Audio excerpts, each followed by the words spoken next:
ஆப்பிரிக்க நாடான மாலியில் தீவிரவாதிகளால் கடத்தப்பட்ட 5 தமிழர்களையும் மத்திய மாநில அரசுகள் உடனடியாக மீட்க வேண்டும் என்று பாமக தலைவர் அன்புமணி ராமதாஸ் வலியுறுத்தியுள்ளார். இது தொடர்பாக அவர் வெளியிட்டுள்ள அறிக்கையில், மேற்கு ஆப்பிரிக்க நாடான மாலியில் தீவிரவாதிகளால் கடத்தப்பட்ட 5 பேரும் தூத்துக்குடி மற்றும் தென்காசி மாவட்டத்தை சேர்ந்தவர்கள் என தெரியவந்திருப்பது அதிர்ச்சியளிப்பதாக கூறியுள்ளார். தூத்துக்குடியை சேர்ந்த புதியவன், பொன்னுதுரை, பேச்சிமுத்து மற்றும் தென்காசியை சேர்ந்த இசக்கி ராஜா, தளபதி சுரேஷ் ஆகிய 5 பேரையும் பற்றிய தகவல்கள் எதுவும் இதுவரை கிடைக்காததால் அவர்களின் குடும்பத்தினர் பெரும் கவலையும் அச்சமும் அடைந்திருப்பதாக அன்புமணி ராமதாஸ் குறிப்பிட்டுள்ளார்.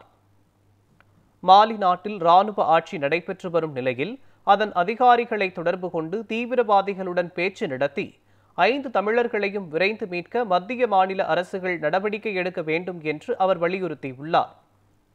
தமிழகத்தை சேர்ந்தவர்கள் ஆபத்தான நாடுகளுக்கு குறைந்த ஊதியம் கொண்ட பணிகளுக்கு செல்லும் நிலையை தவிர்க்க தமிழகத்தில் அதிக வேலை வாய்ப்புகளை ஏற்படுத்த வேண்டும் என்றும் அன்புமணி ராமதாஸ் கேட்டுக் கொண்டுள்ளார்.